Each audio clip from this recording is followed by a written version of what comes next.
Welcome to this session of the Beyond the Veil Summit, where we'll explore the nature of the veil between the worlds. I'm Lisa Bonnies, your host, and my guest for this session is Gregory Shushan. Our topic today is the next world, extraordinary experiences of the afterlife. Gregory Shushan, PhD, is an award-winning author and the leading authority on near-death experiences in the afterlife across cultures and throughout history. He's also the founding editor of Afterworlds Press, publishing select books on the subject of life after death, near-death experiences, shamanism, mediumship, reincarnation, dreams, and all sorts of other related subjects. Gregory, thank you so much for joining us today. I'm so looking forward to our conversation. Thank you, Lisa. I'm looking forward to it as well. Thanks for having me on. Oh, absolutely. And it feels like your research is so important, especially at this time in human history where we're all sort of, scrambling to understand one another. So let's just sort of start with this. What does it mean that there are these cross-cultural differences and similarities in the ways that we view death and the afterlife? Yeah, it is a really significant question, I think, for not only our own personal perspectives of our life on Earth and where we're going in the next world, if there is a next world, but also for near-death studies and just the way people understand near-death experiences. And what I mean by that is, near-death studies started around 1975 with Raymond Moody's book, Life After Life. And since then, it's been all about, the question is, are near-death experiences genuine experiences of an afterlife? Do they prove that there's an afterlife? And almost all of the research that's been done on it has been done on contemporary Western Christian influenced cases. So, for example, there's a recent study that they monitored a person who was dying, and they detected that there was a burst of brain activity at the moment of death. And they said, we've pinpointed the moment of a life review, and it's just based on this biological occurrence at death. And therefore, we're explaining near-death experiences with reference to physiological functions of the dying brain. So that sounds reasonable enough. But the fact is, life reviews are actually not a very common cross-cultural near-death experience phenomena. So they're kind of getting this Western stereotypical element of an NDE and then speculating that the dying brain is doing this and that. But the fact is, if it's supposed to apply universally because it's a physiological, biological function of the brain, why aren't people in other cultures and other centuries reporting life reviews? And by the same token, people who believe that near-death experiences are evidence for an afterlife, and they have this image in their mind based on, I saw heaven or whatever kind of popular imagery there is in our culture, and they expect a certain kind of afterlife based on near-death experiences and Christian imagery of heaven and hell or whatever. These cross-cultural and historical variations also challenge that kind of thinking. And I think is a good point and a fascinating way of getting into the notion of religious dogmas and sort of toxic theology, they call it, where we're kind of manipulated in our beliefs through threats of hell and promises of heaven. And these kind of things are not necessarily true, according to the people who are most likely, most qualified to tell us what happened. And those are the people who claim to have died and come back to life. Mm-hmm. Wow, so much to dive into. So let me back up a little to when you first said that the life review isn't a global thing that people report. What's that all about? That's it's a really interesting question because, like I said, there were sort of decades where people went through near-death studies thinking, okay, there's the life review, there's the tunnel, there's the light, and all these kind of very typical what we think of as typical experiences. And then there was a scholar named Alan Kelly here from Australia, and he kind of started noticing, he found a Hawaiian NDE and I think a couple of Maori New Zealand NDEs and a couple of other indigenous societies that had reported NDEs. There were very, very few at the time that were known. And he thought that first of all, he noticed that there are no life reviews in them. And he speculated that he thought that the reason for that was because there is such much less of a focus on the individual in these cultures. Everything's more about the community and sort of community, what's good for the community. So he thought that a life review wouldn't really be culturally relevant to somebody having an NDE in one of these societies. It's not about personal responsibility and what I did and what effect, negative or positive, I had on the community. It was more like the community as a whole. And you can't really have a life review on behalf of an entire community. So that sort of whole element just gets deleted from societies in those kinds of cultures. And what was really interesting about that is then in my own research, I did a book called Near-Death Experience in Indigenous Religions, and I compared NDEs in Native American accounts, the Pacific and Africa, mostly before Christian influence or Muslim influence in the case of Africa. And it was exactly that. I mean, I found very, very few life reviews. And it did seem that Alan Kelly here was right, that it was because of this focus more on the community more than on the individual.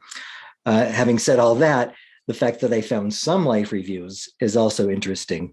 And I don't really know how to explain that. It seems like all these different elements of near-death experience, like they kind of exist in some, I don't know, this repertoire of ideas or themes, and any individual person having an NDE kind of draws from them depending on their culture and psychology, maybe how they're feeling or what they're thinking at the moment of death. It's, there's a lot that's unanswered that we can only speculate on, but it's interesting, the parallels and the differences across cultures and throughout history. Yeah, wow, that's pretty mind-bending because, growing up in North America, that's just sort of what you hear happens after death. And it does make sense that if you're raised in sort of a Judeo-Christian punishment and hell type mindset, you would be presented with what you've done wrong and what you've done right, et cetera, even though, from what I understand, life reviews aren't presented in a way that's supposed to make you feel bad. You're supposed to be able to see the consequences of your actions either way. So I find that personally fascinating, but let's not talk about my thoughts. I want to know about, do your findings then, because you've studied all over the world, these traditions, et cetera, do your findings support the idea that there actually is an afterlife, or do they contradict it? That's a great question. I think that they could be used either way. Because a lot of skeptics will like to say, well, if there is really an afterlife, then why is there all this diversity? All the differences between accounts suggest that it's just a hallucination, that we're just experiencing what we're conditioned to want to experience. And it could also be said that at the same time that all the differences actually contradict a physiological materialist model. So like I said about the life review, if near-death experiences are just the actions of a dying brain, then why are they so different? So if you follow me, the differences can be used to either support or challenge the idea that near-death experiences are genuine. And it's, I get blowback kind of from both sides, because both want to say, people who are in favor of near-death experiences being evidence for an afterlife and a spiritual reality, they want to say, well, they're all the same around the world, and we all see this being of light, and we all have a life review and see Jesus and whatever.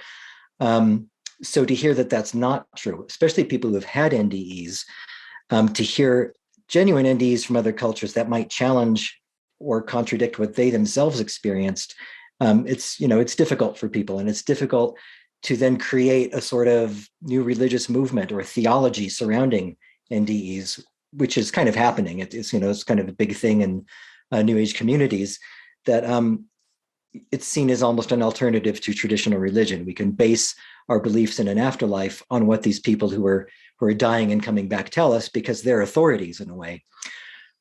Personally, I don't see a problem with the diversity and the cross-cultural differences, because if you think about it, on this earth, we all experience life in completely different ways. We have different perspectives about things. Two people can go to a single city or new country and describe it in totally different ways. One person might hate it, one person might love it. We literally see things in different kinds of through different lenses of reality. A good example is this famous experiment of attention, where these scientists had people throw a ball back and forth between each other. The people in white shirts throwing it to people in white shirts, and black shirts throwing it to people in black shirts. And you're supposed to count how many times the ball is thrown between each team.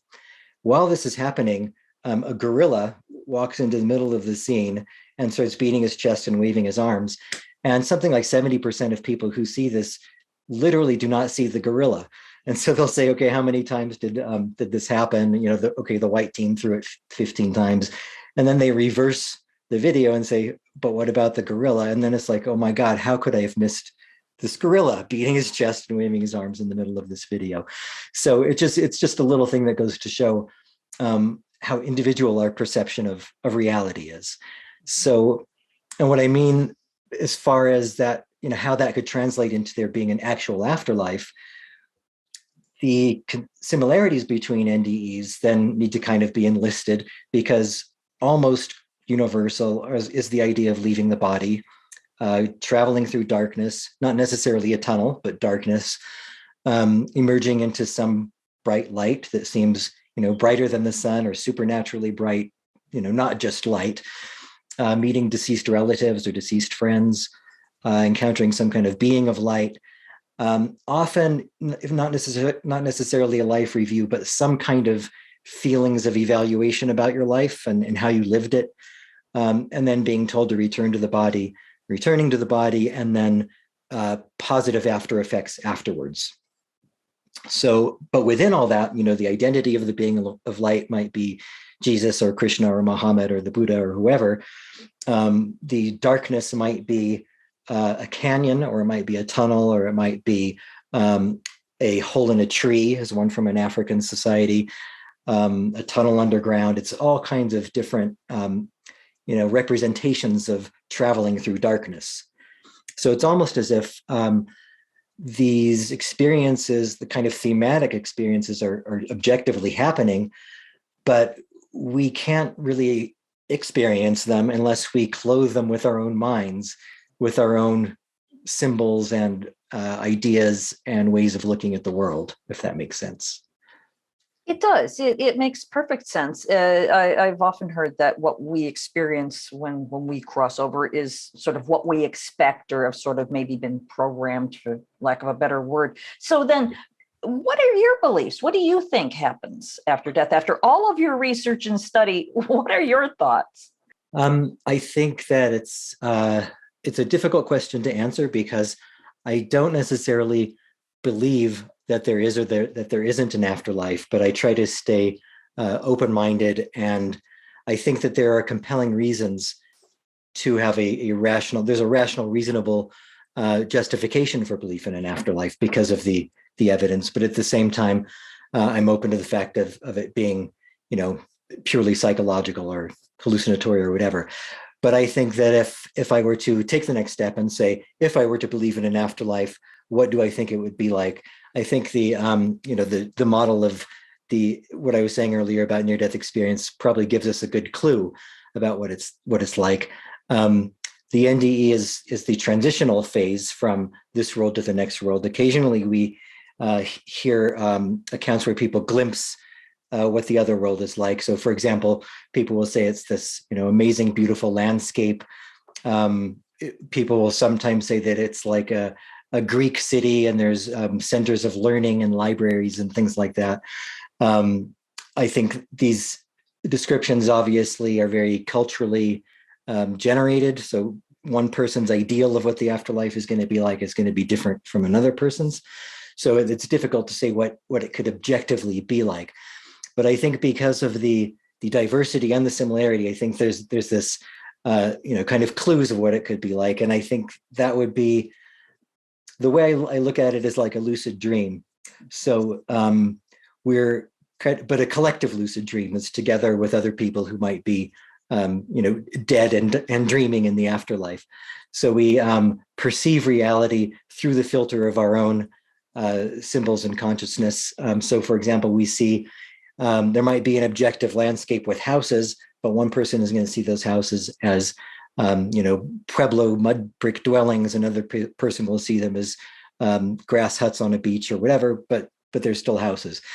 And it might be that we're also kind of creating these in groups, and maybe we there's like a sort of consensual reality that we're creating as we go along. But it's difficult for me to think that there is some kind of one single objective afterlife for everybody. It just doesn't make sense, and it also doesn't correspond to the near-death experience evidence. I should also say that I looked at accounts of afterlife descriptions from mediums, mostly from the 19th century, and I wanted to see if these accounts also corresponded with imagery from NDEs. And I also looked at in reincarnation memories, children who claim to remember past lives. Some of them also remember the experience of their former personality dying, and which is effectively an NDE. So they'll remember not just, I was so-and-so living in this particular village and I had this wife and job and whatever.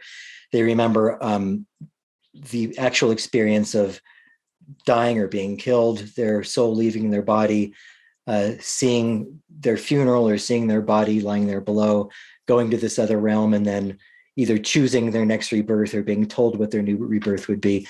But before that stage, before being reborn, it's very, very similar to near-death experiences.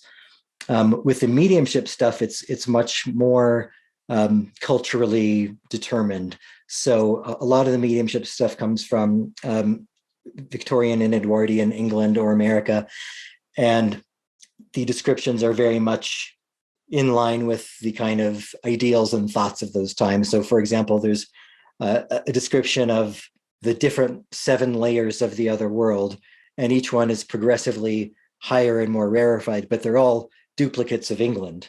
So there's like the earthly England, and then there's the one above it that's a little bit better. And then as your soul progresses, you go to these higher and higher Englands, but they're still all England. And so that's another indication that if those accounts, if there's anything to them, it supports the idea that we're, clothing these experiences with our own psychology and imagery. Mm-hmm, mm-hmm. Well, that brings up another question entirely, where Native Americans who were, people who are alive today, who were raised in, the modern day American culture, do they have, when they have near-death experiences, do they tend to have a more Americanized, I'm not even sure how to pronounce it or how to say this, properly, or do they hearken back to their ancestral ways of crossing over? That's a really good question, and I wish I knew the answer. I don't really know of any really recent, contemporary Native American NDEs, partly because my research, I really focused on either before Christianity became an influence or, at that transition period to see how Christianity was dealt with. So I can answer it in those terms as far as, the early incursions of Christianity into North America. What's interesting about that is some near-death experiences, the Native American person who had it came back and had very sort of challenging interpretations of Christianity and messages to the people to resist it. So, for example, one, it was I can't remember the culture, but they came back and it was a French missionary that they were talking to somewhere in the Pacific Northwest, I think. And they said they went to the afterlife and came back, and they know that the Christian teachings are not true because they didn't see flames burning people. They didn't see hell. And even if they did, it's ridiculous, the idea that it would be eternal because there's not enough wood to keep feeding these fires. So they had these kind of logical processes to dispute Christian teachings. And then they would say, we know what the afterlife is like because we've been there and come back. We don't necessarily believe your particular version of the afterlife because our people know that it's this way. Your people might go to this other one, but we go to this one. So even in that, there was this knowledge and awareness of the diversity of afterlives, I think, even at that time. But then others came back and said, we need to cooperate with the European invaders and the Christians. Otherwise, our culture is going to be annihilated. So we need to just convert and accept Jesus and accept these kinds of teachings. So I would guess that, modern Native American NDEs would probably be a combination of a little of both. And that would also probably depend on the degree to which their particular people were converted, and if, like, some, for example, Taos Pueblo. I'm in Santa Fe, New Mexico, and Taos Pueblo isn't far from here. Some people there are Catholic, some follow the Native tradition, and many of them follow a combination of the two, a kind of syncretistic version of both of them. So I think there would be some combination of that. In fact, there's the cover of my second book I mentioned. This is a depiction of a guy, Native American named Bianchi from the Kiowa tribe, and he had a near-death experience. And this is actually the drawing of his NDE. So it's difficult to puzzle, and I wish I had it without the title on it. But this is like sort of tunnel-like sensations with stars and lights. Way down here, there's this little figure with a cross on his head. So it's very clearly some kind of Christian influence going on. He doesn't specify in the account that that's Jesus, but it's some kind of native Christian mix is going on there. Mm-hmm, mm-hmm. Well, similarly, African Americans, people whose ancestors were forced into coming to North America, would they have possibly different experiences, or would it be similar to what you just said? Yeah, they were. There was a study by James McLennan on that, where he looked at African American and Caucasian American examples from different parts of the country, and he didn't find any difference at all. So, and that's presumably because, most African Americans in this country have the same religious cultural identity. I mean, notwithstanding different types of Christian churches, they're all Christian teachings. But if you go back to African NDEs, there's a really interesting difference there. With the Native American examples, they were, I found something like 70 examples from Native America, and around 40 where the people actually said, the reason we know that there's an afterlife and that it is, corresponds to our beliefs is because so-and-so went there and came back. So they were sort of valorized and integrated into religious traditions in Native American peoples. But in African societies, the tendency was more towards seeing them in terms of possession or some kind of a sorcerous threat to the community. So, for example, if somebody died and came back, it's not like the relatives and their community would rush to their side and be really happy and think, what a miracle, they've come back. The tendency was to believe, that person was dead and now they're rising. That means they must have been invaded by an evil spirit or reanimated by sorcerous means. And we need to take care of that threat, basically. And they would, throw stones at them or put them down in some other way. So there was not even really a context for near-death experiences to be expressed in a lot of these cultures, because the person, wouldn't be allowed to express them, basically. And even when they were, they weren't really integrated into society in a positive way. There's an example of a woman who was a victim of a human sacrifice in an Akropong society. And she came back and said, I went to the other world and I met the gods and they told me, you died naked and this is, unacceptable. This is indecent, disrespectful to the gods. Go back, get dressed properly, and then come back. So she woke up, she told her people this and said, so I need to get dressed. And so they dressed her and everything. And then she's like, okay, I'm ready. And they killed her again. So she was just, happy to go to the other world and fulfill what the gods there told her. So very, very different attitudes towards death and dying to begin with. And those attitudes are, reflected in how near-death experiences were integrated or not into society, even to the extent that they influenced burial practices. So a lot of African societies would bind the corpse after they died, tie their hands and feet together, pile stones on top of the grave to make sure that if they were to come back to life, they weren't going to get free. So again, very few chances to even express NDEs. But what's interesting is there are exceptions that prove the rule. So in a lot of Bantu societies, there are more examples of NDEs, and their afterlife beliefs are much more like NDEs. And they also have myths of people traveling to the underworld and returning. Whereas the societies that have more kind of suspicion and hostility to them, they don't have those kinds of examples. To them, the afterlife is more about spirits sort of residing in local forests or the local community and keeping them happy so they don't cause mischief and things like that. But the idea of an otherworldly kind of afterlife or a heaven or hell or disembodied spiritual happiness in some other place with your relatives is not really relevant. Wow. Boy, we've taken this conversation down a really interesting curve here. Recently in the news, there was a story about a grave hundreds of years old where they found a young woman's skeletal remains, and there was a scythe placed over her neck. So that way, apparently the researchers thought maybe she was considered a vampire. So if she did wake up from the dead, if she sat up, it would cut her head off immediately, therefore killing the vampire. But I wonder then, because of what you were just saying about these cultures, making sure these people didn't come back. And it also brings back the idea of old time graveyards having a bell on a string. Yeah. So if somebody woke up inside the coffin under the ground, they could signal, hey, I'm in here. Right. Wow. I don't even know where to go with this, but what has your work found about this specific way of looking at it?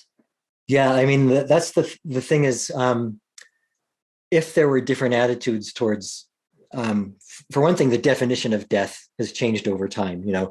Even in the last 10 years or so, resuscitation techniques have improved massively. So a lot more people are going to be coming back and talking about these experiences than ever before.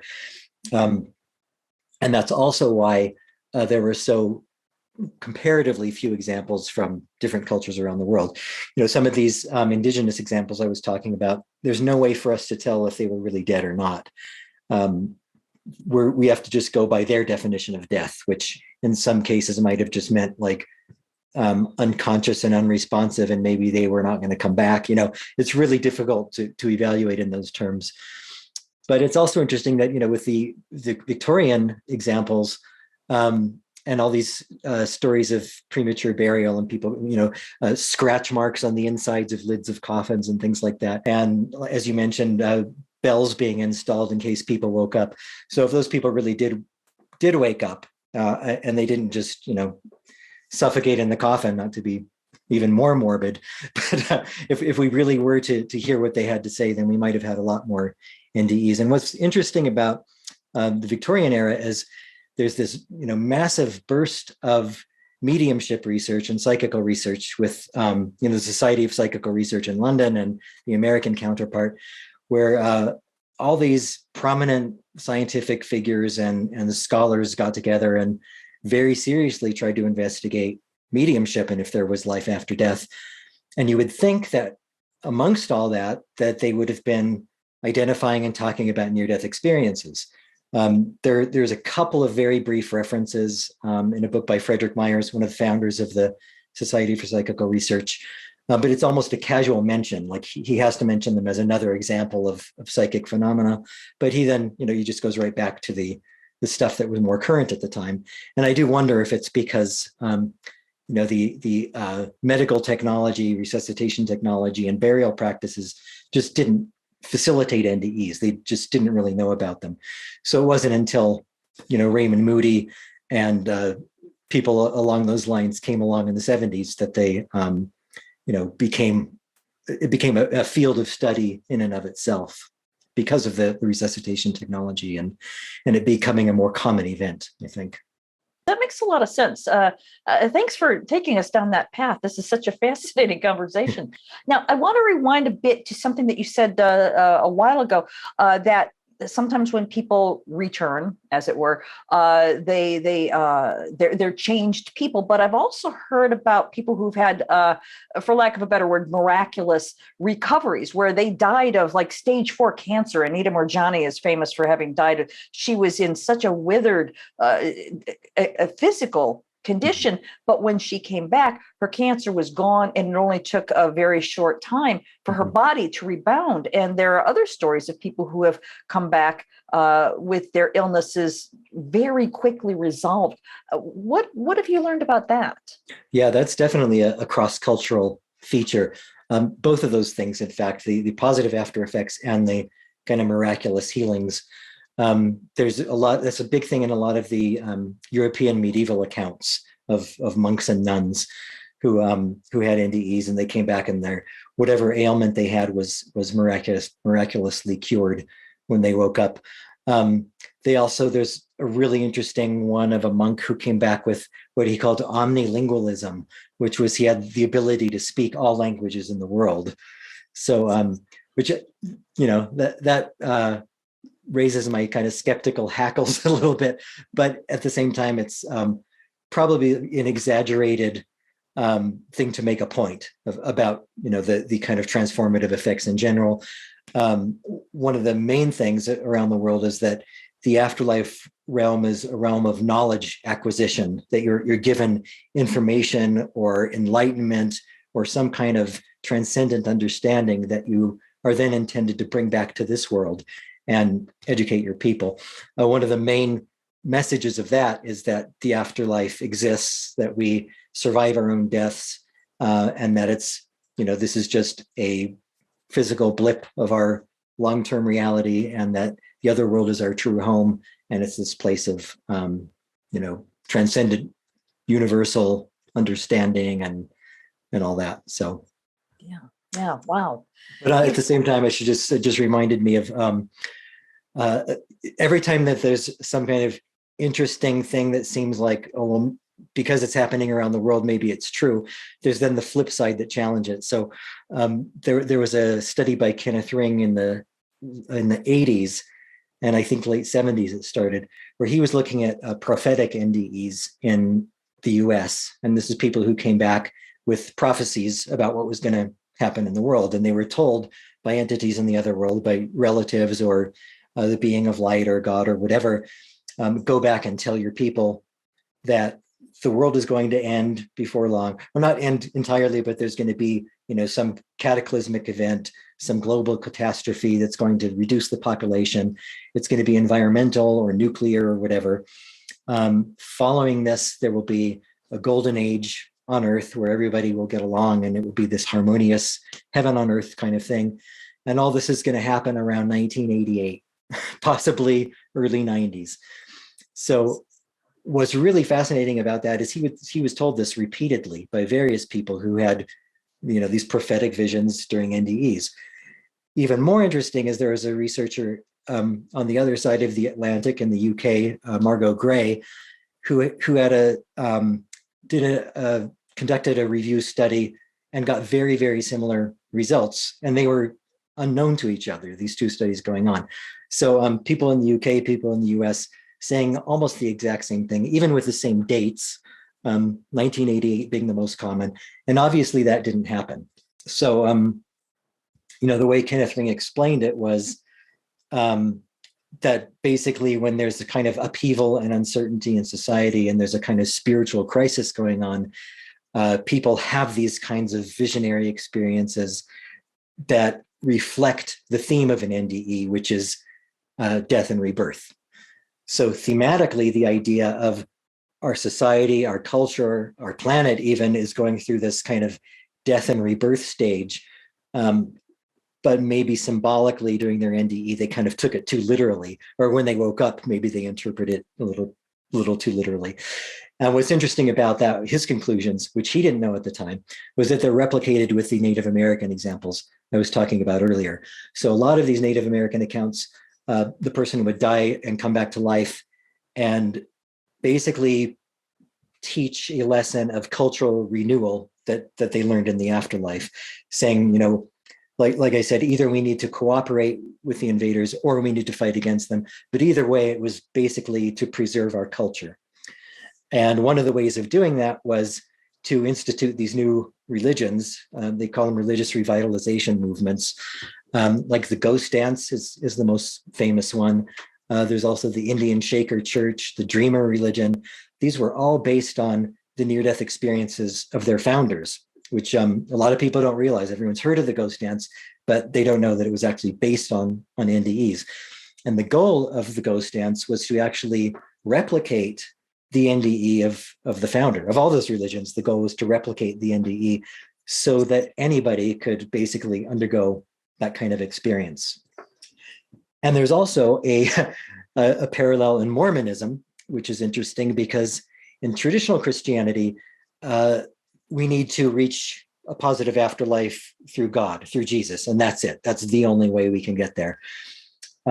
In Mormonism, the near-death experience holds a really special place because it shows that anybody can have the same kind of experience that Jesus had. Anybody can die and come back to life. Anybody can access the spiritual reality. And even though they are a form of Christianity, the near-death experience shows that we can immediately access the divine ourselves without, doing it in such an earthy kind of way as in Catholicism, for example. And I think that, if you look at Christianity and you look at the entire religion is based on the death and return of one man who was Jesus. There's stories about Lazarus dying and coming back from the dead. There's all these stories that kind of hint at the idea of death and rebirth, but there are no near-death experiences in the Old Testament or the New Testament. That to me is really, really curious. And my speculation is that they were deleted by the church founders, that they didn't want people to have direct access to the divine. They wanted you to have to go through Jesus. So it was a kind of narrowing down of the orthodoxy. And there's a few hints about Jesus's descent to hell. They call it the harrowing of hell in the New Testament. And then there's some apocryphal texts that describe it. But if you think about it, he died on the cross, and then a few days later he came back. Why don't they tell us what happened in the meantime in the New Testament? And I think there must be some, hidden NDE that they suppressed. Yeah, I saw on your website that you had a blog post about the possibility of Jesus having an NDE, and right. I'm so glad you brought that up, especially with your saying that it's quite possible that other stories have been deleted from the Bible because maybe it's that they only wanted Jesus to have the dying and coming back from the dead experience and not everyday people. Would that be accurate at all? I think it is. Yeah, there are later. There are quite a few NDEs in Christianity later on, medieval period, but almost all of them are saints or monks or there's always some kind of, hierarchy to the people having them. It's almost never just an ordinary Joe. And if it is, it's a lesson that they converted afterwards, that, they experienced some hellish thing and they were kind of tormented into converting to Christianity or to leading a better life or whatever. But as far as, the canonical earliest periods of Christianity and the actual biblical texts, it's a very curious omission to me. Yeah, absolutely. Wow. We're the clock is ticking. We're running out of time, and I just want to keep talking to you. You've got such a fascinating catalog of work behind you. What's in your future? What are you working on next? Yeah, my next book is going to be the historical anthology of near-death experiences, which is just what it sounds like. It's a collection of complete accounts from around the world and throughout history that are presented in their entirety. In my previous books, I've only been able to discuss them and summarize these accounts, but I thought it would be interesting for people to be able to read the actual accounts and organized chronologically. So starting with a really interesting account from, you've probably heard of the Epic of Gilgamesh. It's an early Mesopotamian epic. There was a predecessor to it, where he was called Bilgamez, and it's a collection of Sumerian texts. And in one of those, it describes the NDE that this king had. And because people think that he was probably a historical king, it very likely could be the world's first NDE. So it goes from there all the way up to the 1940s. And rather than kind of organize them by culture, I thought it would be interesting to have, we've got a Sumerian one, then an ancient Chinese one, then an ancient Greek one. So it's just a way of seeing the diversity and the similarity all throughout history. And then after that, I'm preparing a book on near-death experiences in classical antiquity, and that's going to be basically the whole span of Greek and Roman culture, as well as early Christianity and Judaism, because geographically and culturally, these are religions that emerged from the Greek and Roman worlds. So they're going to have a lot of similarities and parallels, and I like to look at them in that context. The same way as like ancient mystery cults. Their Christianity was just another kind of cult for a while. So looking at it in those terms in these early times, and the near-death experiences. For example, there's one from ancient Roman Carthage of a saint named Perpetua. She was actually waiting to be sacrificed in the Roman amphitheater when she had her near-death experience. And it was a shared near-death experience with another Christian martyr who was about to be sacrificed. So exploring these kind of things and the relationship with mystery cults, I think, as I was saying about the ghost dance, I think in ancient Greece and Rome, ancient mystery cults were an attempt to replicate near-death experiences in the same kind of way, bringing about the same kinds of benefits that NDEs have by acting out basically an NDE in a sort of performative way and recreating it. So that's going to be the book after the anthology. Wow, you have certainly carved out a fascinating life for yourself. Is this how you came to create Afterworlds Press? It is, yeah. My current, most recent book, The Next World, Extraordinary Experiences of the Afterlife, that was published by White Crow Books, which is a publisher in the UK that focuses on these kinds of books. And they asked me to become a commissioning editor for them because they were looking at my bibliography and saying, wow, coming from parapsychology and sort of spiritual areas, there's a lot of stuff, cross-cultural stuff that didn't really make it into that world. So they said, come on board and start, publishing this kind of stuff. So, so the first book was a book on Native American afterlife and near-death experience called The North American Orpheus Tradition by a Swedish anthropologist called Ake Hultkrantz. And that's a really interesting book. But we're coming out with stuff like a book on Japanese reincarnation cases called Katsugoro and other cases of reincarnation in Japan. And that's by a Japanese scholar, Okado Masayuki, who's written on this subject quite a bit, and including accounts of the intermission memories that I talked about, children who remember their previous death as well as their current rebirth. So lots of interesting books coming out from Afterworlds Press as well. Wow. Awesome.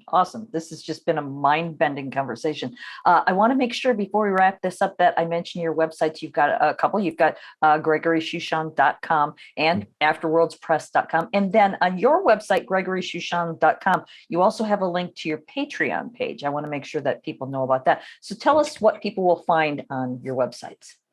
Yeah, on AfterworldsPress.com, you'll see not only all the forthcoming books, but you get excerpts of books that are out and longer descriptions and backgrounds of those books. There's also little video promo clips on there as well. On my website, you'll get some free articles and descriptions of my books and endorsements from various scholars that I've had, people like Bruce Grayson and Ed Kelly, and quite prominent people in the field have graced my work with their endorsements. And then on my Patreon page, it's basically a way to support my work. I'm an independent scholar, so I don't have a full-time post at a university. And Patreon is a way to pledge a monthly amount from $1 upwards, and depending on which tier you select, you could get either PDF downloads of books, or you can get physical copies, signed copies, or whatever. And there's more details there. I think it's just patreon.com/Gregory Shushan. You'll find it. All right, great. Wow. I seriously don't want to let you go. I want to just keep talking and talking and talking. I could keep going for another hour. So. Well, then let's do it. Wow. So out of all the many, many things that we could continue this conversation, before we go, what's still sizzling in your brain pan that you want to make sure we talk about before we wrap it up? Wow, that's a tough question. I mean, there's so many of the interesting cross-cultural differences and similarities that spring to mind, like that I just think not only are interesting just in and of themselves, but raise so many questions. And that's part of why this stuff is so fascinating to me. I think is it always raises more questions than it answers. So one thing that comes up is when someone has a near-death experience and they're told to return to this world. Most people are going in the West. Most listeners, viewers are probably going to be thinking, you're told to return because you have something on this earth that you didn't accomplish. You need to fulfill some kind of potential that you had, or maybe you need to care for a loved one. Maybe you have a child. So the being of light is either going to allow you to come back and do that at your request, or they're going to say, no, you need to go back and tell people about the other world, and you need to stop being corporate attorney for an oil company and start being a spiritual advisor or a death doula or who knows what. But in other cultures, in China and Japan, for example, and in India, the reason for return is completely different. Obviously, you still return to your body. You're still told to return. Otherwise, there wouldn't be any near-death experience account. But the reason is often a case of mistaken identity. So, for example, if it were me, I would go before the afterworld judge. Usually, it's the deity Yama in Indian religions, and he has an assistant, who's named Chitragupta in Indian traditions. It's different in China and Japan. And this assistant would say, according to these records, here's Gregory Shushan, whatever, born this day, died this day. And Yama would say, hang on a minute, this is the wrong Gregory Shushan. We wanted the one who lives in this village in Persia or whatever. So they would send me back to my body. I'd wake up and I would tell everyone about my NDE, but then the other Gregory Shushan in the village in Persia would then be taken to the other world and die, permanently. So again, we have the NDE, we have being told to return, we have the return, but the reason for that return is completely different. And whether that's something that is actually happening, do deities in these different cultures objectively just have us return for different reasons? Is there really mistaken identity in Eastern NDEs, but not in the West? Or is this just our minds clothing our experiences with additional kind of narrative storytelling features that make sense to us? Wow. You have just opened another can of worms, and wow. Thank you so much, Gregory. This has been absolutely fascinating. I've so enjoyed this conversation. Thank you for being with us today. Oh, thank you. Thanks. Yeah. I want to remind everyone that I've been talking with Gregory Shushan, and I want to thank everyone for joining us. I hope you enjoyed this conversation in the Beyond the Veil Summit.